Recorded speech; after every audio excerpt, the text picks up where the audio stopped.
Okay mga kabulbol, dito tayo naputol nung last ko na video yung sa SM Bataan. Ayan. Ngayon naman ating pagpatuloy kasi papasok na ako. Papakita ko lang sa inyo yung parking ng Bataan. Ayan. Nandiyan yung terminal ng Pampanga, Olongapo, Camarines. Go, Chris! Yan, parking nila. Okay. Dito naman yung employees entrance ng Dep Store. Yan. Yan yung parking nila. Napakainit guys.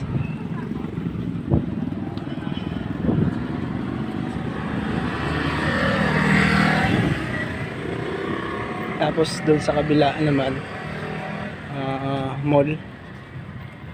mall entrance naman yon ng mga empleyado, tsaka RDO dun kabila.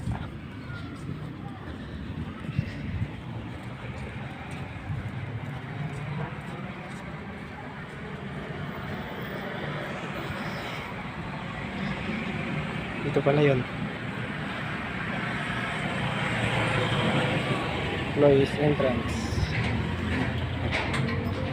Tayo na, sit pass.